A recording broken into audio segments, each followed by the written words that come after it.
Hello, everyone. Happy Friday. And you know what? It's a beautiful day in Utah. Yes, look at that. You can actually see the smoke is cleared up. I have an amazing guest, Janice, here. Thank you so much for joining. So, we've talked a little bit before, but, one thing let's talk a little bit about your journey. You're coming up on a year of sobriety. Yes. Let's talk about how, do you think our addiction affects our children? And, we talked a little bit about how we have to wait for them to want us in their lives and to come to us. Right. Yeah. Oh, my addiction has most definitely affected my children. Just their trust issues with me, trust issues in general. And yeah, when I went to treatment the first, second, third, fourth time, I had to remind myself that, I'm doing all this work on myself when I'm in treatment 24/7.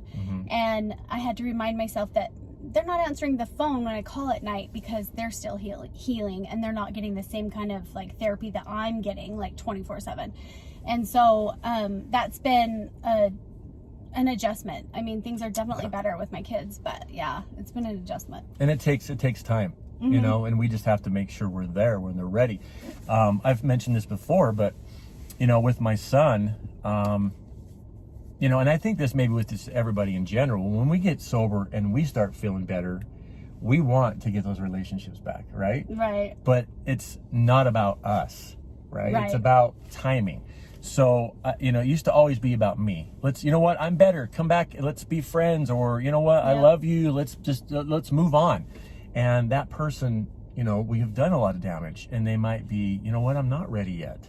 And I had to learn that it's not all about me. It's about timing. And all we can do is say, I love you. I'm here when I'm ready for you. Right. What's some of the gifts that, besides getting that relationships back with your family, what's some of the gifts that sobriety has done for you? Oh, I was thinking about this since we did our podcast together, and, truly probably one of the greatest gifts that I have received or developed for myself in recovery is my relationship with my higher power and figuring out what that is for me, and knowing that it looks a little bit different than my family members or other people around me, and that's okay, because my relationship with my higher power is mine, and it's mine personally and specific to me, and knowing how we communicate together, that has been awesome this last year to really figure out how we communicate together, and learning when I need to stop and listen for answers or just guidance from my higher power. And that's probably truly been the most beautiful gift that I've received, is my relationship with my higher power, for sure. And one thing I had to learn too is our relationship with your higher power, and just having that connection, however that looks, is important. It's important for me too. So I think that's good for you. Oh, for sure. Another thing, and I kind of just want to touch base on, is tell the audience, what was your addiction and how long were you stuck in addiction, and kind of give everybody an idea about that. So my DOC is, my drug of choice is alcohol, vodka specifically, and it's gone on since 2010. I was able to drink pretty responsibly before that, and then it became a serious problem with some legal issues and trust issues in my marriage, which ended in divorce. And it's not been the prettiest journey, but whose journey in addiction is.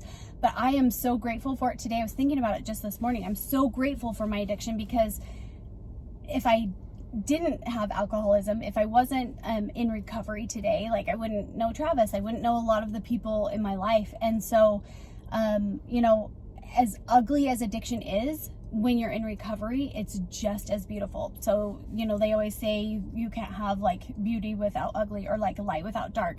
That's how it is with recovery and addiction. You can't have, if you're in recovery, that addiction is going to be just as ugly, but your recovery is going to be just as beautiful. I don't know if that makes sense. On the grand scheme of the scale of things. Well, and we just don't think we're ever going to get out of it too. When you're stuck in addiction, you can't see tomorrow. or you can't see the future because it's all about right now.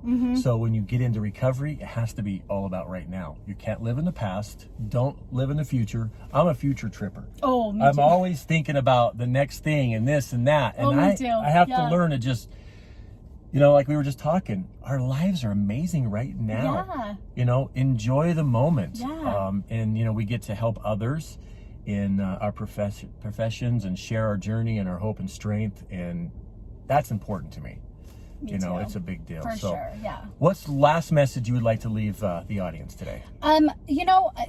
Speaking on higher power, like if you don't know if you have a higher power, like make a list of what you want your higher power to be. It doesn't have to be God. Mine is God.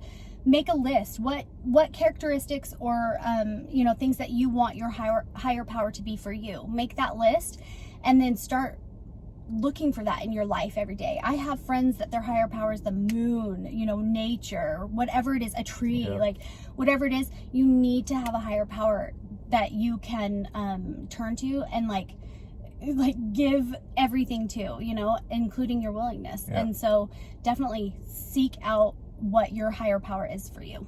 Yeah. And I think spirituality is important. I had a misconception that spirituality was part of my higher power, but it's two separate things. Absolutely. So I'm a very spiritual person. Yeah. Me too. All right. Well, thank you so much for joining me. Again, happy Friday. Have a great weekend. If you're struggling, please know that it's always okay to reach out. It's okay to not be okay, but you need to reach out and start the recovery journey no matter what you're struggling with. Much love, everybody. Appreciate your support. Bye-bye.